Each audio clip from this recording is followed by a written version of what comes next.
Keeping them honest tonight, there's new polling you should know about that may surprise you, showing what Americans really think about raising taxes to close the budget gap. Now, here's what Republicans have been saying for a long time that Americans think.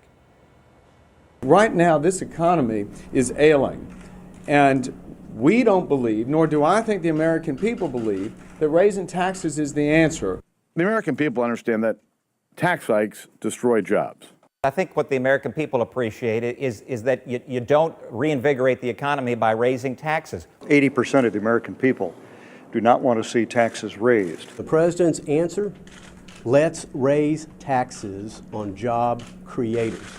Mr. President, the American people don't want that. The American people don't want us to raise taxes. Now, you can agree or disagree with the premise that taxes ought to be lower and government smaller. That's not what we're talking about. Keeping them honest, when Republicans say they are pushing for a budget deal containing no tax increases because that's what most Americans want, according to every poll we have found, that is simply not true. New polling out today from Quinnipiac asked voters if they support a budget deal with budget cuts only or a mix of cuts and taxes on corporations and the wealthy.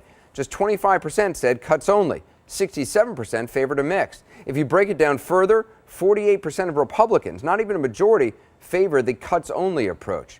And in a recent Gallup poll, look at the first line, only 26% of Republicans favored lowering the debt with budget cuts alone, and just 20% of all voters did. In fact, all of the recent polling we've seen shows Americans want a mix of spending cuts and tax increases. That goes for polling from Gallup, Quinnipiac, ABC News, Washington Post, Bloomberg, Ipsos, Reuters, and USC LA Times. If you look at our new NBC Wall Street Journal poll, you'll see the idea of a mixed package of some tax hikes combined with entitlement reform and including spending cuts and deficit reductions of $4 trillion over 10 years beats the Republican plan in preference among our respondents, 58 to 36, a Republican plan being cuts only and no taxes. Now look, any sort of deal is putting pressure on the bases of both parties. For Republicans, a large majority of the country is telling Republicans, get off the no new taxes pledge and compromise, 62%. But inside those numbers, Tea Party supporters, 65% of them say to Republicans, no, stick to your guns and stick to that pledge.